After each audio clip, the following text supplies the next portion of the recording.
Welcome back to TV Toastmasters. My name is Philip Mandel. I'm a member of Creekside Toastmasters in Beaverton. Today I have the privilege of interviewing Naomi Marie Wolff, who is a speaker, trainer, and author. Naomi Marie, welcome to TV Toastmasters. Tell us a little bit about building bridges. I'm in the process of writing a book and developing a system called Building Bridges Through Personality. And the point is that I have been in practice as a coach, mentor, trainer for over 25 years.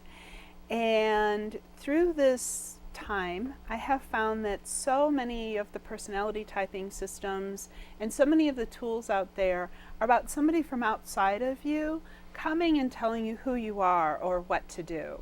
Or one of the reasons that a lot of people have rejected personality typing system is nobody likes to be labeled. And sometimes when a business comes in and they give you a personality type, the challenge is that they also think that there's a job that you should especially be doing if you're that personality type. When in reality, most of us can do a lot of different types of jobs because most of us are far more complex than our overly specialized labels. So developing bridges, inward and outward, is about understanding how complex and how much we all have access to, and also understanding that our personalities are really more like clothes we wear than who we are. And our personalities can be altered. We may have tendencies that can't be altered. For example, I'm a social extrovert, which is a big surprise. That's probably not going to alter ever in my life. But the things that I do with that in my personality are very different than somebody else who might be a social extrovert. Interesting.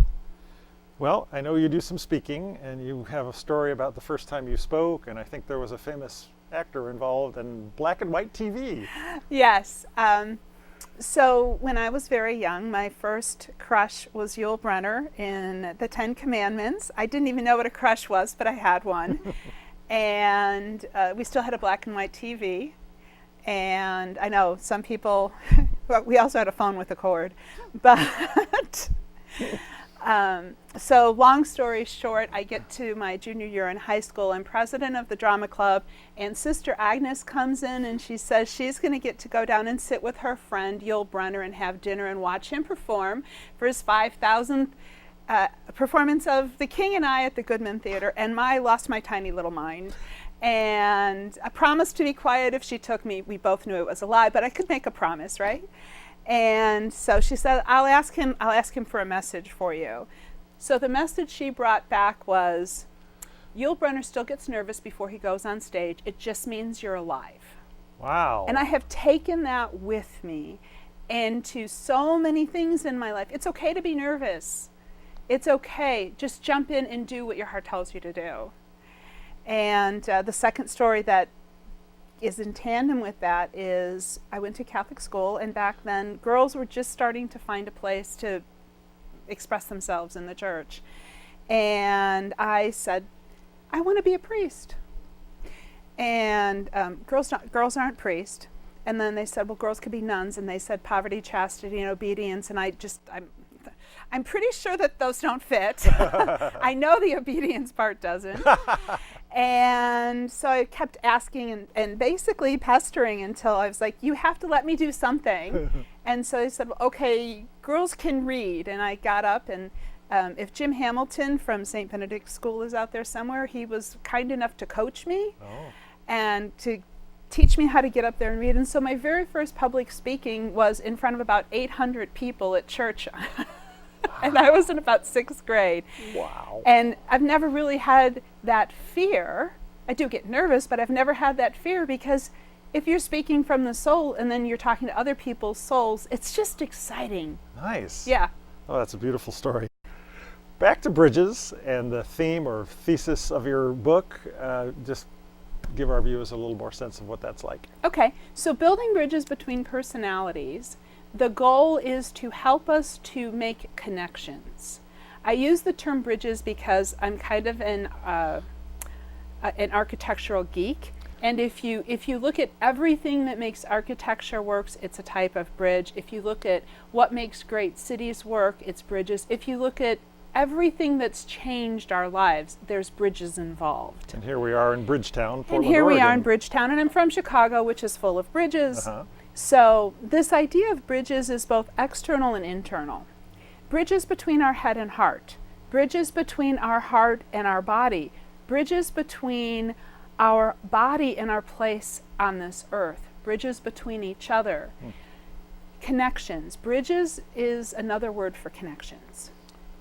And so if we can take a look at the places where we're overly attached in our personality, we have greater skill at sort of not taking ourselves so seriously and having what we really want with each other as connection. Interesting. And sometimes it's like if you take a look at the things that cause us pain and suffering in the world. If you watch the news, what you see is a whole lot of people inebriated by their own point of view. And if we could sort of put down our attachment to these intense things that we believe are us and take a look at each other as human beings, I think we would be far more adept at finding the common ground and lifting ourselves up instead of creating these divisions that are creating a lot of problems for us. Very interesting. Before we came on set, you told me a real interesting statement about war. Well, everybody will, or the vast majority of us will say, I don't want war. Nobody wants war, for the vast majority. And what we all really want is love, and to feel loved and to feel safe. And war is the opposite of what we all claim we want. And war comes from strongly held opinions that people are willing to give up their life or take other people's lives for. Wow. And so we really have to ask ourselves, is this opinion more important than a life? Wow. That's really, that's you made me speechless. And that doesn't happen very often. I'm curious, in the type of coaching you do, what types of people might come see you? Maybe you have a case study that you can talk about without busting confidentiality. Well, I break all the rules because I have a wide variety of clients, everything from, I have a number, for example, I've worked with a number of executives down at Sony. I've worked with people who are EVPs of large insurance firms, accounting firms. I also work with couples, entrepreneurs, stay-at-home moms. The reason is that we all have this desire to stop suffering, and mostly we are the ones who are creating our suffering in the world. I'm not saying there's not suffering in the world. The world is chaotic and dualistic. But we have a lot of power in our lives to end our own suffering. And so that's essentially one of the things people come to me for. Wow. I think one of the case studies that is very prominent in my mind right now is a gentleman who came to me, one of my clients who was a city council member in a city outside of Southern California, sent her friend who's an entrepreneur to me. And we started talking, and he's just like, the same problems I'm having in work, I'm having it with my wife. Maybe my wife and I should talk to you. And so in spite of the fact that they'd both had lots of other kinds of counseling and stuff, about 10 weeks in, they're actually starting to get along and going on vacation together. Oh, sweet. Because they're learning to see each other as human beings rather than sort of this falsehood that we're supposed to be desperately meeting each other's needs all the time. Oh, wow. We're human beings. Yeah. And when you step back and you look at each other in that way, including yourself, seeing yourself as a human being in this equation, it softens us in a very positive way. Very And nice. makes us more productive. That's one of the falsehoods, is that if we allow ourselves to be vulnerable and soft, we are somehow going to get overrun by the world, when in reality, he's now got he just in the last couple of weeks bought another business that he'd been struggling with. Oh, wow. I've often dealt with people, and then they get their promotion, they do their job change, because it changes their interior structure and helps them to find that courage that only comes from feeling secure in yourself. Wonderful. You really help them communicate with each other and Yes. strengthen their relationship. Yes, and humanize. Yeah. I think if there's one word that I could say is we all have to humanize ourselves and each other. Very good. Please tell our audience how they can find more information if they want to. So to be clear, there's some confusion around my name sometimes. My name is Naomi Marie Wolff, and it's 2 F's and no E on the Wolff. And there are other authors and actresses that are Naomi Marie or Naomi Wolff. So Beautiful. Naomi Marie Wolff, and you can find me at NaomiMarieWolff.com? .com. Perfect. And also on Facebook and LinkedIn as Naomi Marie Wolff. Beautiful. Naomi, thank you for being here. It's been Thank a you so thrill. much. It has been fun. I look forward to continuing this conversation. Yes. Thanks again for joining us at TV Toastmasters. My name is Philip Mandel. I'm with TV Toastmasters and Creekside Toastmasters. And today we spoke with Naomi Marie Wolff about building bridges between personalities. Hope to see you again on another TV Toastmasters show.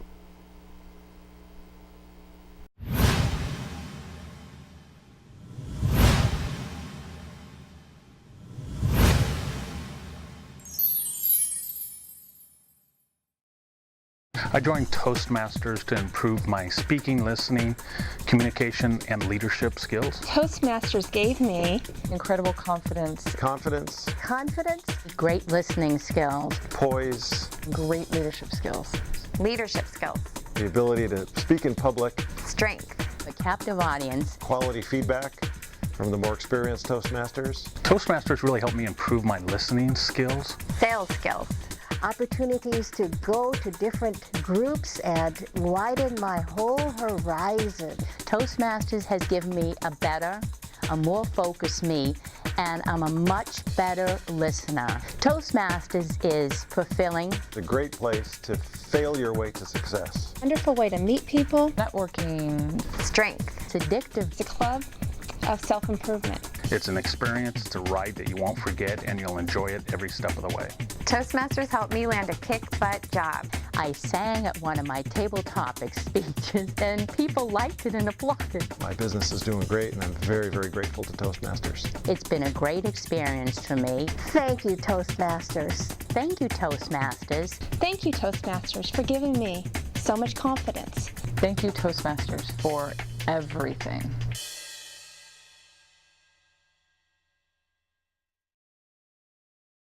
Welcome back to the show. My name is Scott Stevenson, and our guest today is Joan Miller. I met Joan at the Civil Tongues Toastmasters Club. It's a club which we both belong to, and Joan is the subject of a book, Learning to Make Toast. Welcome to the club, the story, Joan. Thank you, Scott. Before we get into the book, why don't you give us some background on you, your family? Okay, well, I grew up in Southeast Portland, come from a large family, all women. I'm number 4 of 6 girls.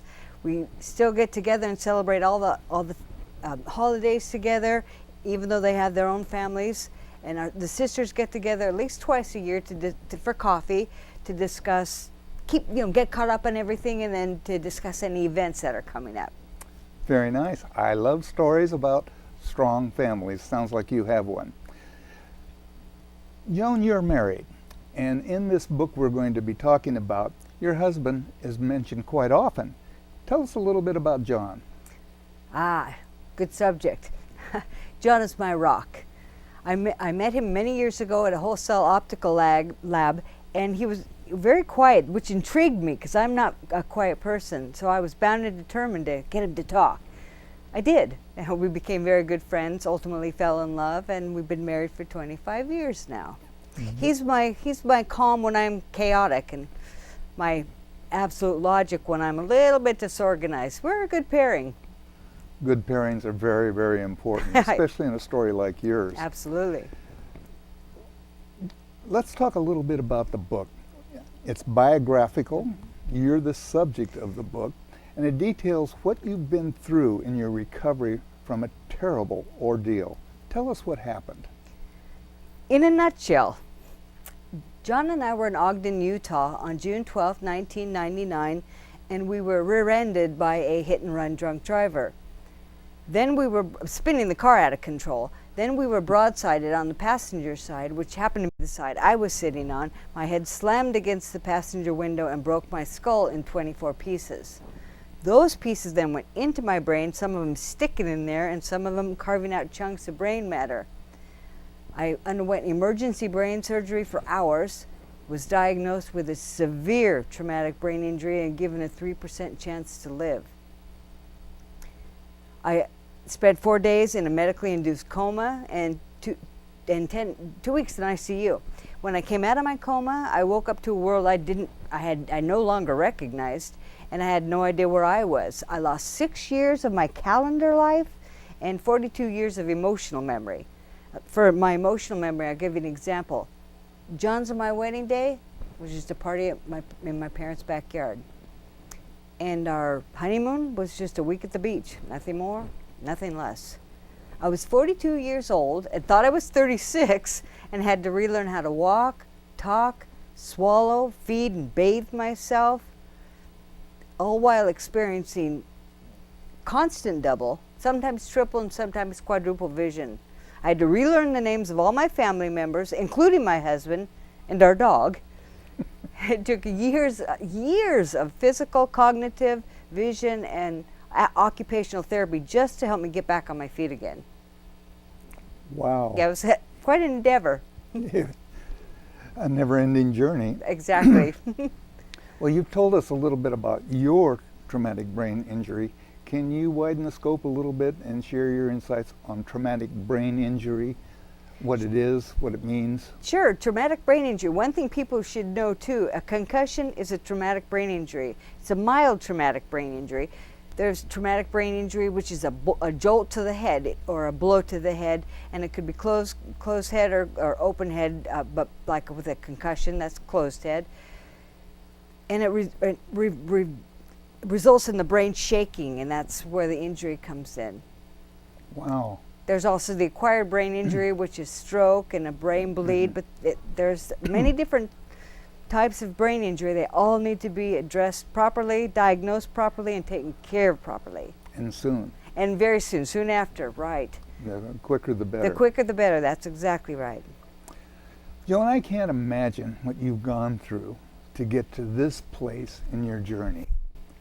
Can you quickly share some of the events that were major milestones in your recovery? Oh, major milestones. The biggest was I discovered my purpose. I realized why I survived that crash, and it was absolutely great, and it ultimately led me to volunteering with Oregon Impact and speaking with Oregon Impact, something I hold dear to my heart. I'm totally devoted. And what exactly does Oregon Impact do? Oregon Impact provides educational experiences to end impaired and distracted driving. So saving lives is what we're all about.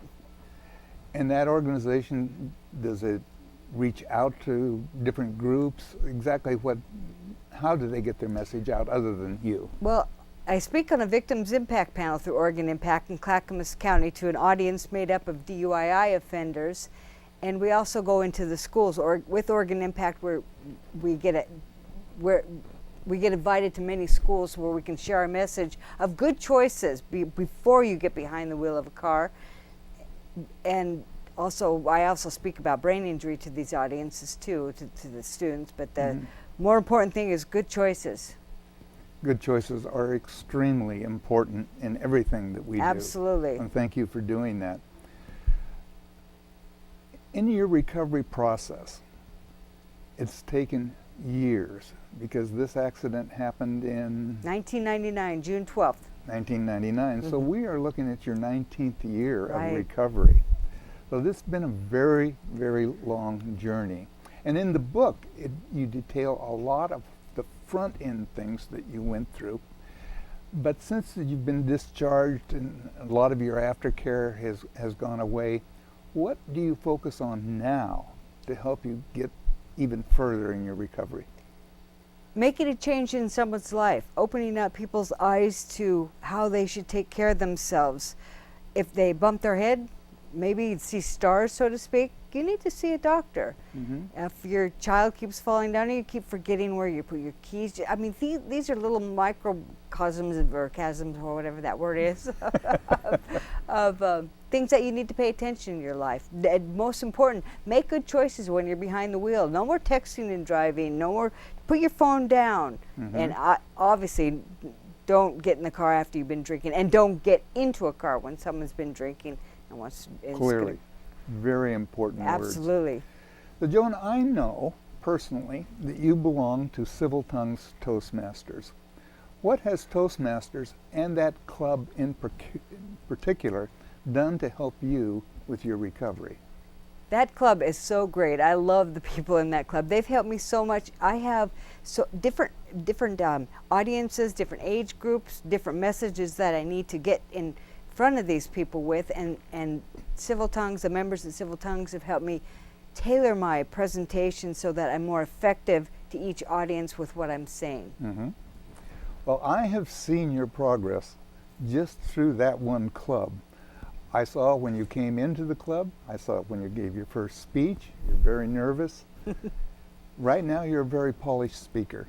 And I think that that type of training could do a lot for people with traumatic brain injury. Do you agree? Absolutely, absolutely. Because your self-esteem is one of the biggest hits that traumatic brain injury, any brain injury takes a toll on a person. And being able to be confident in yourself just to address people is so important, and Toastmasters is where it's at. Civil Tongues is where it's at. Well, we enjoy having you in that club. As someone who goes through traumatic brain injury begins their recovery, because I don't want this to be a platform about Toastmasters, but what other things can they do to help them gain that self-confidence you just talked about? Well, the most important thing for them to do, and this is what I would suggest, is to make sure, first of all, you're seen by professionals who are specialized in traumatic brain injury or brain injury in general. That way you get the diagnosis that you need. You need to see a behavioral optometrist or a neuro-optometrist, because your eyes are not working on the same level that they used to, even though you think they might, they're not. There's a lot of different little things that you need to pay attention to. Most important, those professionals. Okay. Can you tell us a little bit about some of the excerpts in this book? The book is full of stories. What are some of your favorite stories in this book? My favorite stories are when I learned after the fact that through interviews, when Kelly was interviewing the therapist, my occupational therapist, Michelle Moffat, love her. She was just fabulous with what she had to go through in order to find the job. Because see, when I after my injury, I had no idea that I woke up into a parallel world. So I thought the whole world had changed, and I was the only one who hadn't. So I was being held captive in what I thought was St. Mary's Academy, my high school, and it was actually real. I was just completely didn't know where I was at and what I was doing there, but I was being held captive because these people needed a paycheck. And it was crazy. And so Michelle was able to get through to what, how best she could help me, because I was going through the therapies, but because I didn't see the injury, I wasn't going through them with the intent of getting better.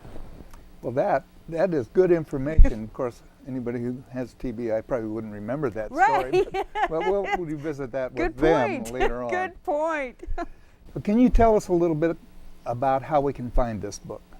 Sure. Learning to Make Toast has its own Facebook page. Yay!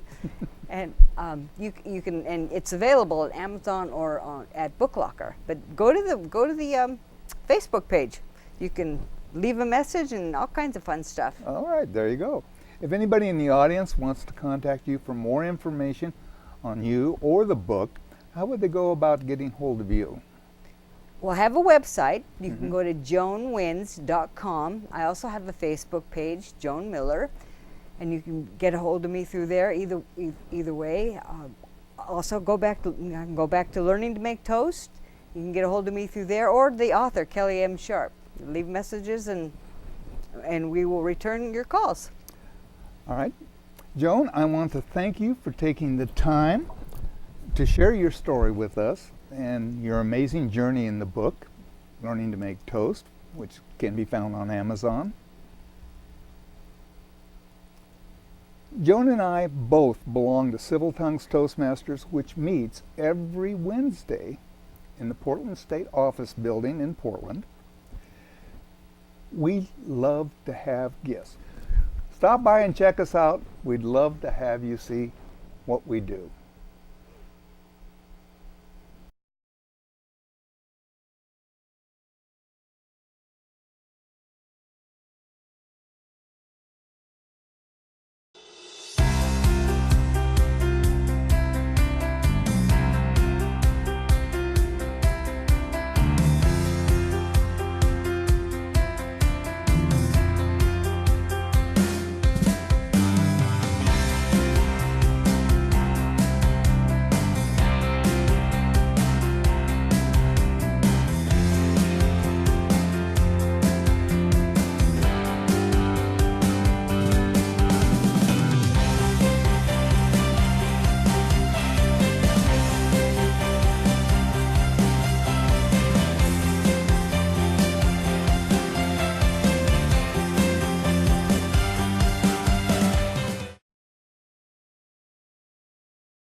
I joined Toastmasters to improve my speaking, listening, communication, and leadership skills. Toastmasters gave me Incredible confidence, Confidence, Great listening skills. poise, great leadership skills.